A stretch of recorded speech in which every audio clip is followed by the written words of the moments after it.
Okay, so we might make a start if everyone is okay with this. So, hello to everybody attending this particular session through Zoom, but also anybody watching over YouTube as well.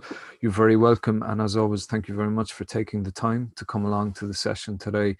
This session, which is going to be the last in our current kind of run of training sessions around using Zoom and using Canvas to support your teaching and learning for this current semester.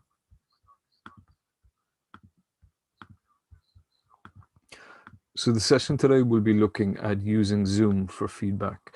In terms of what we'll be looking to cover today, we would like to go over a couple of the different options which are available in Zoom.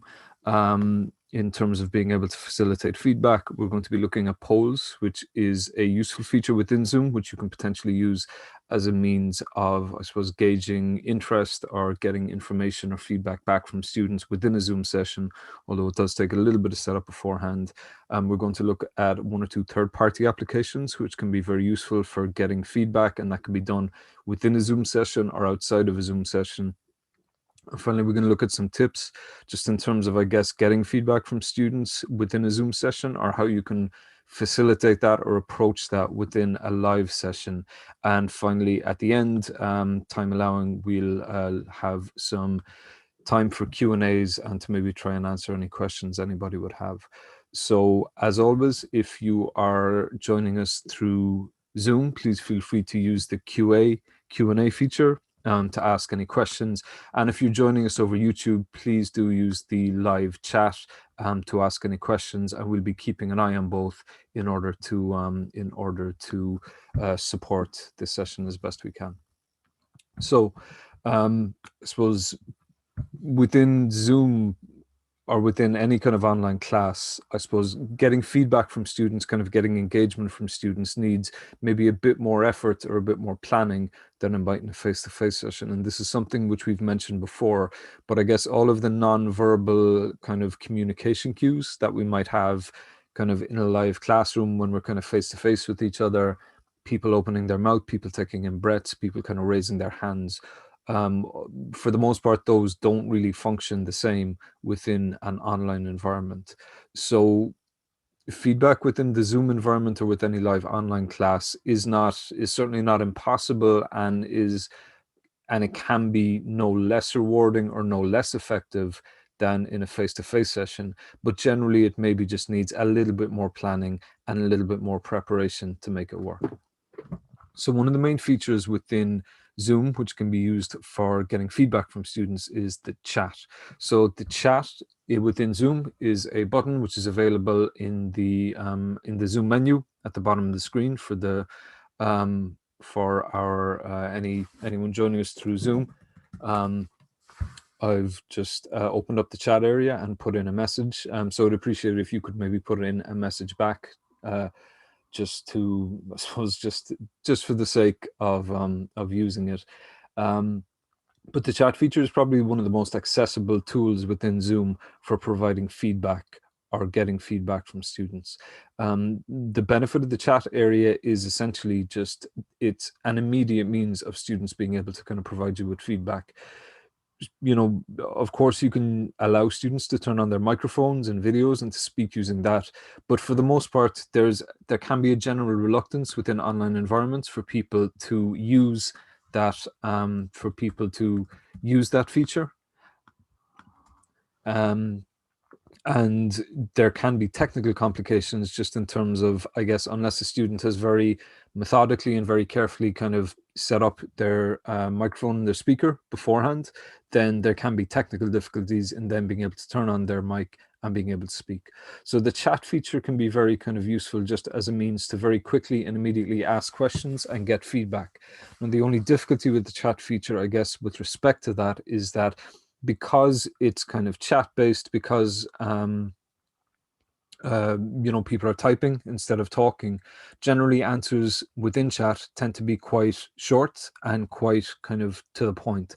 So it can be useful as a tool for kind of getting quick and instantaneous kind of feedback from people, but it's maybe not as effective if you want people to speak at lengths or to expand upon particular thoughts or particular ideas. So the suggestion for chat is it's a useful way for getting answers on questions and getting feedback from participants. So kind of a quick example of that might be, for example, in terms of asking questions, if kind of, I was looking for just a short kind of one word or one line answer from students in relation to a particular question.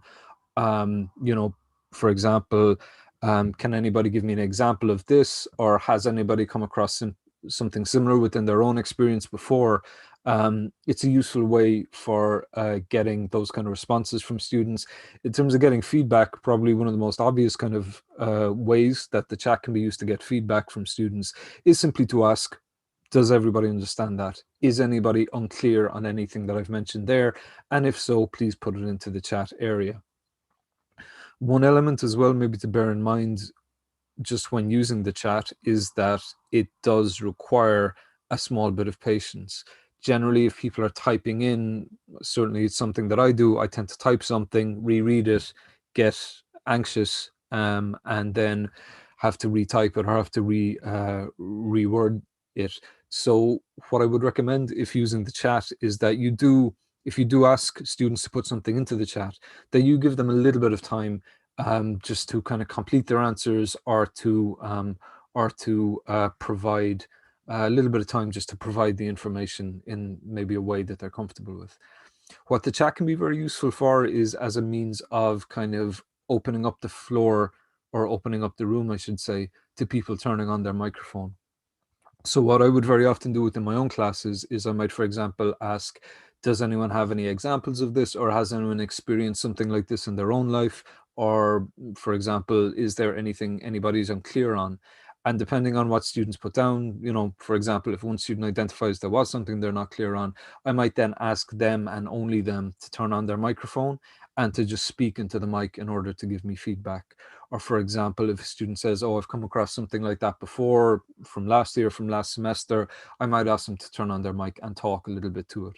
So the chat can be a very useful feature just for getting short and quick responses, but it can also be very useful just as a way of, I suppose, encouraging students, or kind of leading into students turning on their mic and speaking themselves in the Zoom session. So another feature which is available within Zoom are these kind of non-verbal kind of cues.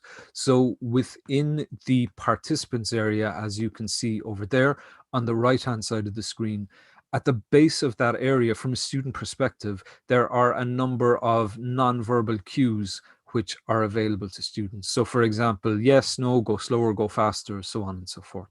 So those can be very useful just as a means of students being able to, maybe a little bit similar to chat, kind of very, give very short, very concise responses in terms of yes, no, go slower, go faster, so on and so forth. There is also an option for students to use emojis within Zoom sessions. So essentially what this will do is it will kind of throw up a particular emoji, applause, thumbs up, heart, smiley, laughy, so on and so forth. And those will appear to me as a lecturer within the kind of Zoom environment, but they'll disappear after 5 seconds. So in terms of kind of student feedback, generally kind of what would be done there is a thumbs up to indicate that they agree with something or that they're positive about something, potentially an applause to kind of provide generally not kind of support to me as the lecturer, but to other students who might be presenting, other students who might be engaging, other students who might be speaking.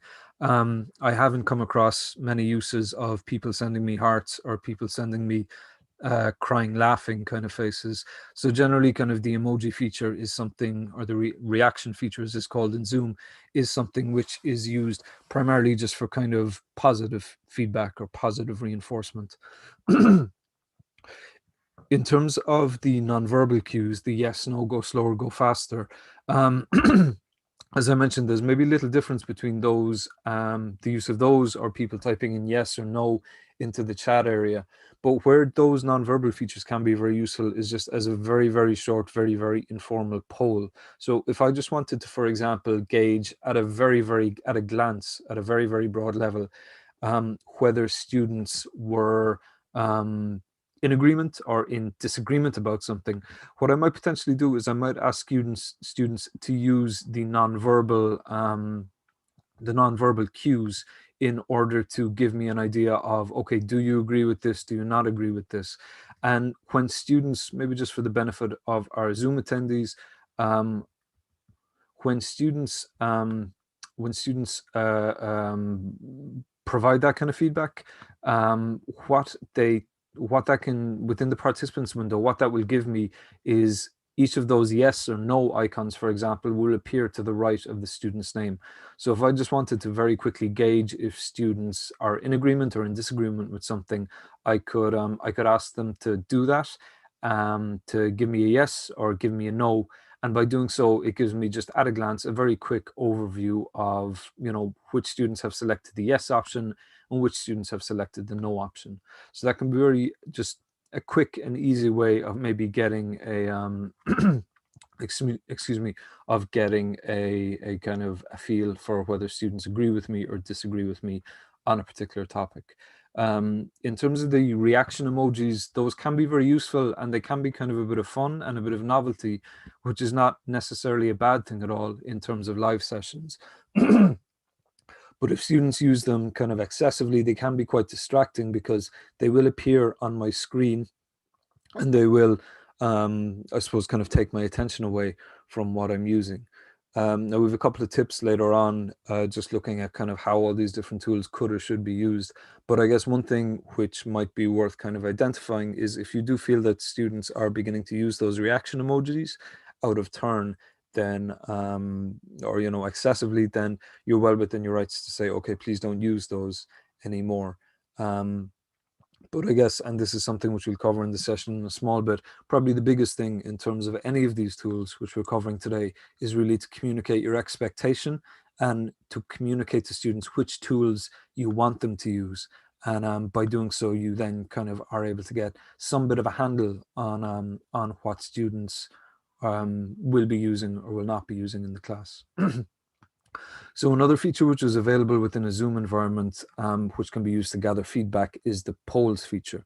So the poll feature essentially allows you to offer polls to students within Zoom. Now, there's a number of different ways of kind of using polls. So for example, I'm just going to launch a poll for the benefit of our Zoom attendees within the session here. So you might please have a go of that when you can. But the way that you can set up a poll within Zoom is a poll within Zoom is available at the base of the screen with the polls option. And when you click on that poll option, what that will do is it will present you with a window, which will present you with a window which you can use to launch a particular poll. So as is identified there, you can present when you have the poll set up, you have to launch it, which will then make it available to students. When you're finished with the poll, you can press the end poll button and that will end it. And once you've ended a poll, you have the ability to share the results or to relaunch the poll. So again, just for the benefit of our Zoom attendees, I'm just sharing the results of the particular poll which I ran there. Now, the way that you would set up a poll is within the Zoom environment, you launch the poll. But what you can do in order to kind of use polling effectively, it's recommended that you create the poll before you launch the Zoom room. So for example, within Canvas, if I go into Zoom, we have the ability to when we go to schedule a new meeting, for example, at the base of the screen, there is an option for kind of viewing a poll when we have one set up. By far the easiest way to set up a poll, however, is if I log into Tell CIT cc.zoom.us and I log in using my staff ID and my staff password, you can see here that I have a meeting set up called poll test within my Zoom environment. If I log into telcat.zoom.us and I go into the meetings area, and then I click into the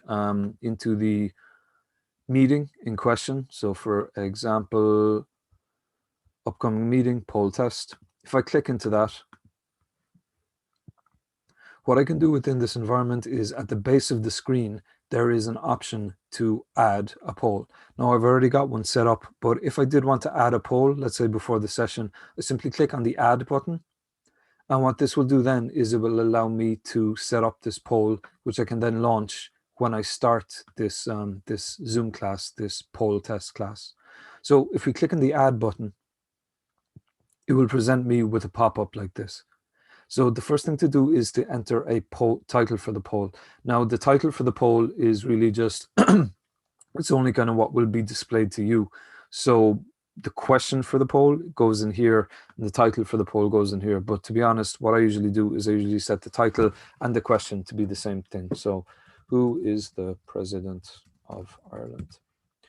Now there's an option here to make the poll anonymous. What this will do essentially is it will mean that students can fill in the poll, but it won't keep their information. So it won't identify to me, Jane voted for this, John voted for this. So that option is available if you did want to make a poll completely anonymous. So once you've given it a title, you can put the question for the particular poll in here. And there is an option then for making this a single choice answer, excuse me, or a multi-choice answer. And obviously the difference between those is if it's a single choice, students can only pick one answer. If it's a multiple choice, they can pick more than one answer. So once we've identified the question, we can start putting in the answers.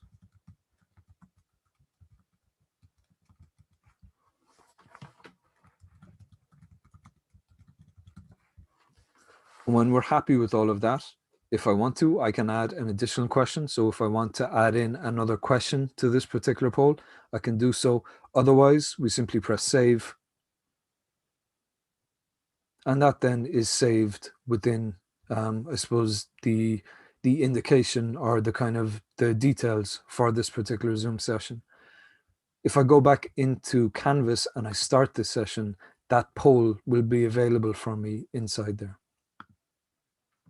So once I start the session, if I, excuse me, if I click into the session within within Canvas, I can see at the base of the screen, another one that I added is there as poll 2, and the previous question I had is poll 1. If I want to, I can delete those polls if I so wish. But when I start that session within Canvas, I'll have the ability to launch either of those polls. One other feature which is available if I have, let's say if I want to make a poll quite expansive and I don't want to, and I want to have a lot of options in there, but I don't want to have to go into telcat.zoom.us and kind of add question after question after question. If I go into Canvas, go into my Zoom area and click into the option for a particular Zoom session, there is an option here to download a CSV template. And what I can do is I can download that. If I click here, I'll be prompted to download that template, which I can then open up in Excel or a similar program. And I can basically set up all of the quiz or all of the poll questions within there. When I'm happy with that, once I've saved it in Excel in a CSV format, I can click on this import CSV button, and that will give me the option to upload the CSV file, which contains all of my poll questions. So that's, I suppose, a couple of different ways for creating a poll. I suppose probably the best way to think about it is if I just want to very quickly set up a quick and easy poll for a Zoom session, I can go to telcat.zoom.us and I can very quickly click into the meeting and add my questions in there. If I have a more complicated or a more detailed poll that I'd like to offer to students, you're probably better off going into Canvas, going into the Zoom session, clicking into the meeting, and then clicking downloading the CSV and re-importing that back in. So as we mentioned, the process then within Zoom is that I launch the poll, and it is an important step to press that launch poll button. Until that has been pressed, it's not going to be visible to students or to participants in the Zoom session. So once I've launched it, I can see when people have answered questions. So that percentage will give me an idea of, I suppose, how many people have selected this, what percentage of the participants have selected this particular answer. And also up here in the top right, I get an indication of how many people have voted. When everybody has voted, I can then end the polling. And once that has been done, I can then decide if I want to either share the results or to relaunch the poll again. If I want to get more kind of detailed feedback on whether people have answered the poll or not, or what the kind of results of the poll was, what I can do is inside in my telcit.zoom.us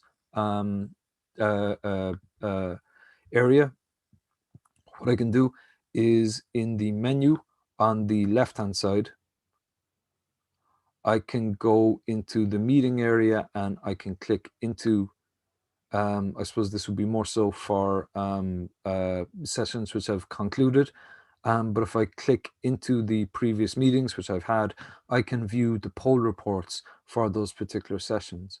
Alternatively, if you want to go into Canvas, and this is probably the simpler option, if I go into a previous meeting which I've had, what I can do is I can click into that. And from within there, there will be an option for a meeting report or for a poll report. So within those sessions then, I guess these sessions are ones that I didn't actually launch, so apologies about that. But within these sessions anyway, there will be an option to view the poll report or the meeting report inside in this area. So I guess we've already demoed the poll feature within Zoom, so I'm not going to spend too much more time on that. And we've already spoken about the ability to download and re-import the CSV template. One other feature within Canvas, which might be of benefit to you just in terms of getting feedback or collaborating with students, is the feature for collaborations. So within every Canvas module, this is something which will be hidden by default within the module kind of template, which was kind of rolled out this semester. But if you look for collaborations in the module menu and click into that, what collaborations are basically kind of Google Doc, excuse me, are basically Google documents. So these are within Zoom, you have the ability, or within Canvas, excuse me, you have the ability to create a shared Google Doc that all of the students within this module can contribute to or collaborate on or work in.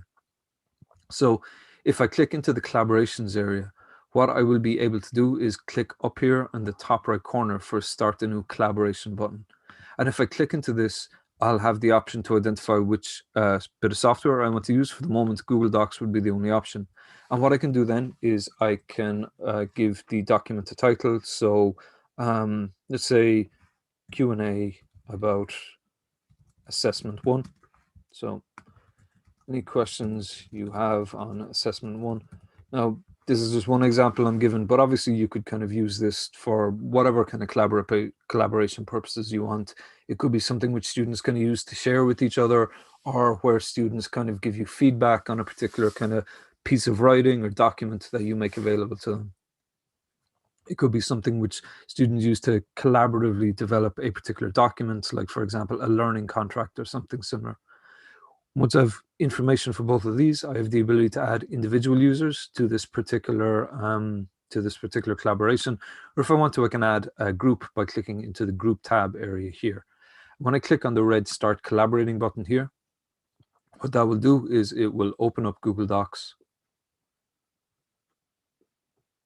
And we can see there it's been given the title and whatever else.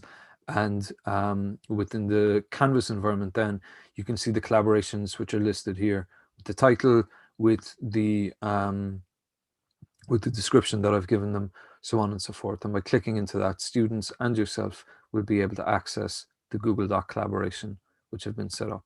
So that can be quite a useful feature for, I suppose, genuinely collaborating on a particular document, on a particular piece of text, on a particular script, or kind of anything at all really that can be done within the Google Doc environment.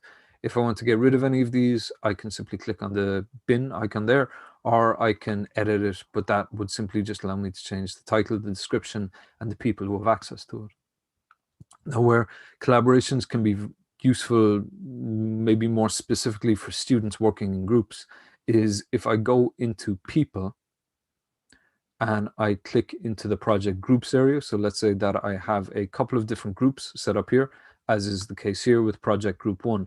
Every group which you set up inside in a Canvas module are given their own kind of group homepage. So if I click on this menu icon over to the right hand side and click visit group homepage, within this environment, students have the ability to set up only for the people who are part of this group their own announcement pages, discussions, files, but also collaborations. So if I did want students to kind of work together as part of a group, and not have to worry about other people seeing it or other groups seeing kind of what they're working on, I can go into the group homepage area. And again, that's just by going into people and clicking into groups and visiting the group homepage.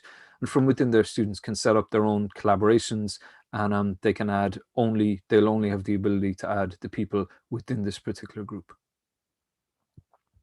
Maybe one thing of note as well, so again, just the way that one would do that, get at the group homepage, is going into people, clicking into the project group tab, and clicking on the option to visit the group homepage.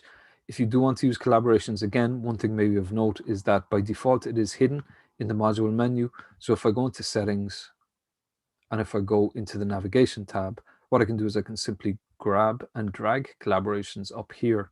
And when I hit save, we can see in the left-hand menu now that is available to everybody.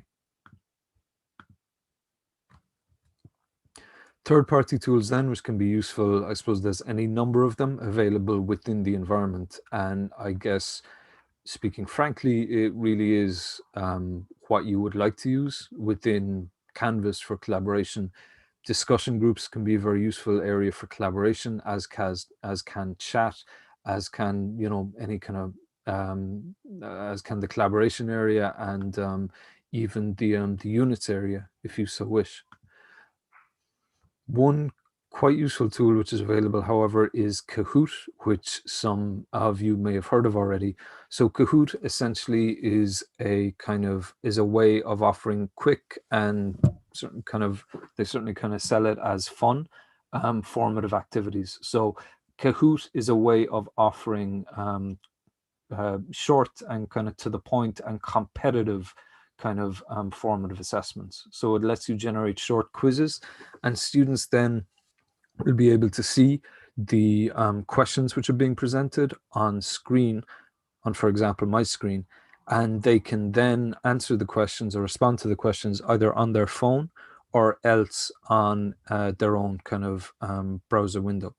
So you can create Kahoot as well, is entirely free and is essentially quite a fun kind of useful tool for being able to kind of support formative activities. One thing of note is that if you want to create a Kahoot quiz, you do so by registering at getkahoot.com. Again, it's free and it's quite straightforward to use. When you want to show the quiz or the questions that you've set up to students, they have to go to kahoot.it, and there is a pin that they can put in to kind of get access to that. So generally Kahoot is used for for kind of formative quizzes, and as I mentioned, it's a competitive element, so it's timed, there's a leaderboard, so on and so forth. But Kahoot can also be used as a basic kind of classroom response system. So you do have the ability to essentially kind of make the Kahoot quizzes kind of non-graded, and by doing so, students can simply click into them and they can simply answer the questions by themselves without any marks being assigned or any kind of leaderboard elements. And that is an option within the kind of when you're setting up a quiz in Kahoot. Another option then is Slido, which again is a classroom kind of management response system, and that allows you to again set up a poll or a Q&A which students can respond to through their mobile or through their browser. But one of the useful features with Slido is that there is an integration with it within Zoom. And this is something which we're kind of actively investigating and looking at in terms of the potential application to CIT. But that is another feature which would be available for our students to use. Now, I guess neither Kahoot nor Slido kind of add a huge amount more than what one can do within Zoom using polls, but they can be quite useful tools just as an additional kind of feature to be able to use within the Zoom environment. So a couple of tips then, just in terms of, I suppose, getting feedback from participants through Zoom. Probably the biggest one is really to clearly outline and manage student expectations. So at a bare minimum, I think this really comes down to something which I mentioned earlier, which is just very clearly try and communicate to students what it is you want them to use. And it's something which I tend to do myself at the beginning of every session, just kind of as a habit that I've gotten into. I just reiterate at the start of each Zoom session how I'm going to ask questions and how I want people to respond. So I would, for example, say, okay, at certain points in the class, I'm going to ask you questions. I would like you to answer through chat. If it's a short answer, if I ask you to turn on your mic, then I would ask that you kind of try and get your audio set up now before we begin the class. And I'll be offering a poll later on. So, it's really just to identify to students to let them know at the beginning of the session that what tools you want them to use to provide feedback to you and how you're going to look for it. And that sounds like a very kind of small, simple element, but it really does make a big difference, I think, in terms of students getting an understanding of how you run your Zoom sessions, how you want the feedback to be given, so on and so forth. And then certain sessions where I would like to have some kind of debate, or I would like students to communicate with each other a bit more. Again, I would simply say at the beginning of the session, okay, towards the end of this class, we're going to have a bit of a debate. So I'm going to ask a couple of you at random to switch on your mics, and I'm going to ask you to discuss this particular feature with each other in front of the rest of the class. So clearly outlining expectations, what you want them to do from a pedagogical point of view, but also what tools you want them to use. It really does help students kind of get on board, and it helps them understand what it is they're going to have to do. So, clearly communicating that as regularly and maybe as frequently as possible is a very useful way of just making sure that that whole process runs smoothly. I guess what is implicit in that as well is that you maybe think a bit about how and where you're going to ask students to engage. So another key element for promoting engagement is really just to think about how you can create regular opportunities for students to provide feedback. Within the Zoom session, any of the features which we covered today, through polls, through kind of the chat area, through people simply turning on their mics and their videos. I suppose it's important to maybe have an idea at what point you're going to want them to provide information, to provide feedback. So these are kind of useful. It is certainly worth kind of thinking maybe in terms of within a face-to-face environment, what you do in kind of in a live physical classroom. Where would you want people to speak? Where would students typically kind of pipe up, or kind of where would you usually get a discussion going? And these kind of elements are they can 100% be done within the Zoom environment, but maybe unlike in a face-to-face environment, it just needs a little bit more thought, and maybe you just need to clearly identify where and when you want students to provide feedback. So it's useful if you can think about kind of parts of your class where you want students to provide feedback. And maybe even what I do is I build that into my slides. So halfway through a class, I would have a slide to remind me more than anybody else, okay, share your thoughts on this, or tell me what you think of this, or is any of this unclear to anybody? And feel free as well, if you want to, you can also, like, not everything has to happen within Zoom. What you could do as part of a live Zoom session is you could set up a discussion area within Canvas, or a poll or a survey within Canvas, and you can ask students to take 5 minutes. They don't have to exit out of Zoom or anything like that, but to take 5 minutes and to go into Canvas, where they should be already for accessing the Zoom meeting, and to provide feedback within the Canvas discussion space, or the Canvas survey, or the Canvas poll, or the Canvas chat area. So you don't need to be limited to just Zoom for